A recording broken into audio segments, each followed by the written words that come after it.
Fala, gente linda, tudo bem? Sejam bem-vindos aqui em mais uma aulinha de termodinâmica. Só para lembrar vocês aí, né? Essa aqui é uma aula muito especial para o pessoal aí que está no segundo ano. Então, se você é do segundo ano, bem provável que esse assunto aí vai cair na sua avaliação e também é uma aula feita de coração para os meus alunos aí do segundo ano, que eu trabalho também em sala de aula. Tá bom? Então, aqui a gente vai falar agora sobre o estudo dos gases, né? Por que que a gente vai trabalhar essa parte bem nesse momento aí? A gente estava falando então de temperatura, de calor, cheguei em processos de calor, né? E nesses processos de calor, o segundo processo era o processo de convecção, né, gente? Eu acho que vocês devem ter visto isso na aula anterior ali. E esse processo de convecção, ele só acontece nos líquidos e nos gases, tá bom? Então a gente vai trabalhar um pouquinho com os gases para entender o que aconteceria num gás, por exemplo, se fosse uma panela de pressão. Dentro da panela de pressão fica um negócio gasoso ali dentro acontecendo, e aí ele está confinado, né? Tá fechadinho ali dentro, tá bom? Então a gente tem que entender um pouquinho mais sobre os gases para entender também o estudo da temperatura e do calor. Beleza? Então essa aqui é uma aula introdutória, é a introdução ao estudo dos gases, tá? E a próxima aula você vai entender o que é um gás perfeito, um gás ideal.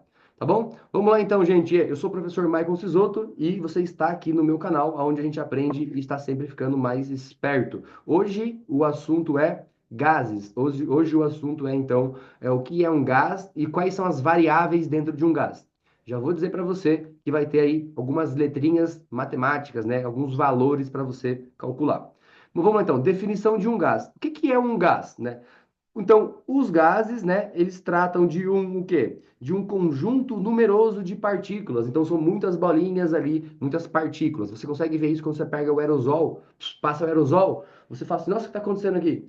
Ou a poeira, né? A poeira é gás também, né? Sai um gás de poeira ali. Você vê as partículas andando ali no céu quando tem um raio luminoso.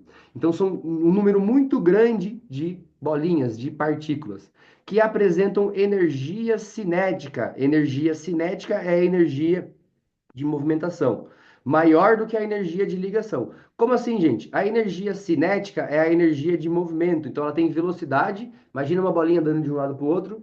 Essa energia de velocidade é maior do que a energia que faz a ligação, né? Se você pensar, por exemplo, no gás oxigênio, o gás oxigênio ele é O2. O que que significa isso? Que eu tenho duas bolinhas de oxigênio conectadas a partir de uma ligação, né? Então, essa energia de velocidade, ela é maior do que a energia de ligação. Ou seja, eles não vão se separar e eu nem vou fazer eles se juntarem, tá? Eles vão ficar só andando de um lado para o outro, sempre ligados, né? Então, o gás oxigênio, o gás metano, o gás aí propano, o gás que você conhecer aí, né? Ele pode ser, então, um gás que se comporta desse jeito, porque isso é o gás. Tá bom? O gás, então, ele, além dele ter uma energia cinética, gente, vamos trocar a palavra de velocidade? Porque energia cinética está ligada a tempe- temperatura, né? E entender também que o gás ocupa um lugar no espaço. E esse lugar que ele ocupa no espaço é chamado de volume. Viu? Eu falei que o volume ia ser importante nessa aula. Então, todo o gás ocupa todo o volume disponível, né? Então, se eu tenho um recipiente ali, ó, se eu tenho um balão amarrado, ele vai ocupar todo o volume do balão. Se eu tenho ali uma, se eu pego o ar que está dentro desse balão e eu jogo ele dentro de uma garrafa PET, vou fazer uma garrafa PET aqui, ó. Ih, ficou feio. E eu jogo esse ar dentro da garrafa PET, ele muda o formato. Então, ele vai ocupar sempre todo o volume do recipiente que eu tenho. Tudo bem? Devido ao quê? Devido à alta energia cinética, né? Então, ele vai ficar empurrando aqui com velocidade, ele fica empurrando para fora, tá? E é por isso que isso acontece, então, tá? Para facilitar, então, e vocês entenderem aí, vocês, não, e a gente junto aí entender melhor esse assunto, vamos dar uma olhadinha aqui em algumas variáveis de um gás, né? O que que são as variáveis de um gás? Eu já falei duas para vocês, né?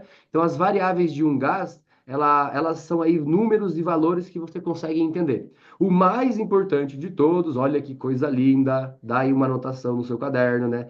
Escreve sobre isso, é chamado de o número de Avogadro. O que é o número de Avogadro? É a definição que a gente tem para o mol, a quantidade de matéria. O quanto de gás eu tenho ali, né? Então, a quantidade de matéria, ela vai ser utilizada a partir de uma letrinha N. Então, se eu quero falar assim, quanto de gás tem ali? Quantos mols, tá? Quantos mols de gás eu tenho ali? E para você perceber, gente, como que o gás é uma coisa muito pequenininha, então se eu tenho se eu tenho um recipiente ali, ó, de, de um pote fechado, ou eu tenho ali uma garrafa PET fechada, eu terei muitos mols ali dentro, né? Eu terei muitas partículas ali dentro. Por quê? Porque apenas um mol, se fosse um mol de matéria, ele iria conter, ó, 6,02 vezes 10 na 23 coisas. Né? Então, que coisas seriam isso? Bolinhas, as partículas, né? No caso do O2, seria o oxigênio ligado, essa ligação aqui, ó. No caso do O2, né? Não Q2. Tá? Então, significa o quê? Que se eu tivesse um mol de oxigênio, quantas bolinhas de oxigênio eu teria? Vamos escrever esse número aqui? É elevado a 23, ó. Então, eu vou andar para frente 23 vezes, beleza? Uma, duas, três, quatro, cinco, seis, sete, oito, nove, 10.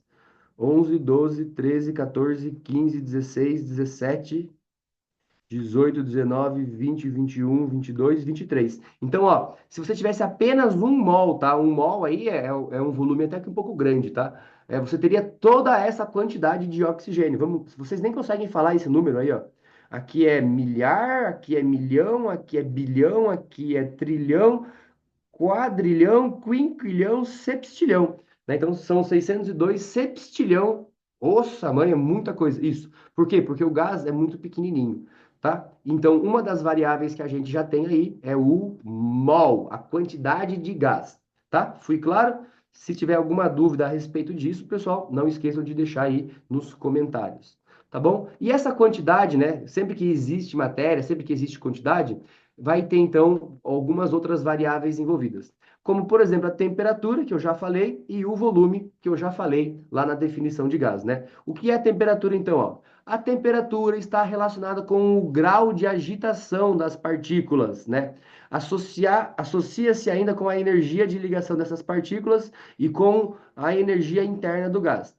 No sistema internacional, a unidade de temperatura, então, se eu vou fazer qualquer cálculo de temperatura, eu preciso necessariamente entender que a unidade é essa letra K, né? Essa letra K, ela não é quilo, ela é um K maiúsculo, que ela vai ser Kelvin, tá bom? Então, necessariamente eu tenho que conseguir converter temperatura. Você tem dúvidas de conversão de temperatura? Não esquece de pôr nos comentários aí e resolver essas suas dúvidas aí que a gente faz um vídeo. Outra variável que a gente tem aqui, ó, que é o volume, não é velocidade, tá? É volume. O volume, considerando o grau de liberdade da partícula que compõe o gás, relacionado à temperatura, eles ocupam todo o espaço disponível do recipiente. Então, o volume do gás é o volume do recipiente que eu tenho ele, tá? Por exemplo, essa sala que eu tô aqui agora, né? Então, a sala que você está agora aí, qual é o gás que tem aí? Oxigênio. E qual é o formato desse oxigênio? O formato do recipiente, o formato da sala, tá bom? Já vou mostrar para vocês na próxima imagem ali, ó. De modo que o volume do gás coincide com o volume do recipiente, então. No sistema internacional, o volume é medido em M3. M3, metros cúbicos, tá? Então são metros cúbicos mesmo, né? Quantos metros cúbicos, né? Um metro para frente, um metro para baixo, um metro para trás. E aí então você teria um cubinho ali, ó. Certo? Isso são os nossos metros cúbicos, né? Ah, então são três variáveis, professor. O N, que é a quantidade de coisas, né? A temperatura e o volume? Sim, são três, só que eu tenho uma a mais para mostrar para vocês, né? Que a gente ainda não trabalhou aqui na parte de termodinâmica, que é como que essas bolinhas batem na parede, como que elas batem no recipiente, porque o gás ele não está parado. Vocês devem perceber isso quando bate uma brisa, assim, bate um vento e ele balança o cabelo ou alguma coisa. Então, o gás ele está em constante movimento e esse movimento também conta para ele bater na parede das coisas, para ele tocar na parede do recipiente, tá? Então, eu tenho aqui um cubo desenhado, né? Para medir o volume desse cubo não é difícil, né? Volume é só você fazer lado vezes lado vezes lado. E aí, então, dentro desse volume, você vai ter essas partículas batendo na parede. Esse bater na parede envolve uma força. Acho que vocês entendem isso, né? Imagina você correndo bater na parede, envolve uma força, tá? E essa força, ela vai ser o resultado dela vai ser o que vai causar a pressão do recipiente. Por isso que o meu exemplo inicial aqui foi o quê? Foi a panela de pressão. Imagina que esse cubo aqui é uma panela de pressão. Se eu colocar no fogo, o que que vai acontecer? Vai pressionar ainda mais. Você vê isso naquele dispositivo que fica em cima da panela de pressão, né? É um dispositivo que ele fica subindo e descendo. Então, ele, se pressiona ele, ele sobe, né? Por quê? Porque ele é forçado. Tá bom? E a gente percebe isso porque a panela é a panela para você ver a pressão, para você identificar a pressão. Tá bom? Mas o que é pressão? Né? Que seria a minha quarta variável. Então eu tenho o número de coisas, tenho a temperatura, tenho o volume e eu tenho a pressão. Pressão vai ser uma letrinha P, tá? Pzinho ou pesão. Vamos botar um pezinho aqui. E o que ela é? Ela é o resultado das colisões, né? Resulta da colisão das moléculas entre si e com as paredes do recipiente, né? Então, toda vez que ela vem e bate na parede aqui, ó, o recipiente sente a pancada e aí, então, isso faz com que seja pressionada a parede. Ela pode ser expressa como sendo uma força aplicada a uma superfície, né? Então, se você bater com a ponta do dedo ou bater com a palma da mão, bater com a ponta do dedo ou com a palma da mão, cada um disso tem um contato diferente, vai ser pressionado diferente, né? Eu acho legal um exemplo disso, gente. Olha aqui no vídeo aqui em cima. É você pegar uma caneta. Quando você está forçando a caneta dos dois lados, é a mesma força. Mas eu tenho o quê? Eu tenho contatos diferentes, né? Uma palavra para contato, superfície. Outra palavra para contato, área. E aonde a área é menor? Na ponta. Então, se ela é menor na ponta, significa que eu vou ter um número pequeno para dividir isso. Então, a pressão vai ser grande. Então significa que a minha área também tem que aparecer na minha equação aí, tá? Então aí já a gente aprendeu nessa aula, gente, o que é um gás, né? E a gente aprendeu as quatro variáveis desse gás: os mols, quantidade de coisa, a temperatura, o volume e agora a pressão. Então você entendeu que a pressão é a força que o gás faz na parede do recipiente.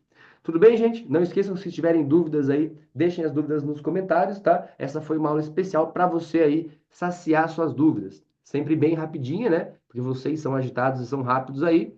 E não esqueçam que aqui não acabou, tem a continuidade aí, então, ó, de o que é um gás ideal, tá? O que é um gás perfeito, um gás ideal? A gente vai ver isso na próxima aula. Beleza? Tô gostando da aula? Espero que sim, tá? Deixa aí dúvida, deixa sugestões também, que a gente vai sempre melhorar aqui o espaço para você com mais conteúdos. Fechou, gente? Um abraço, até mais. Tchau, tchau.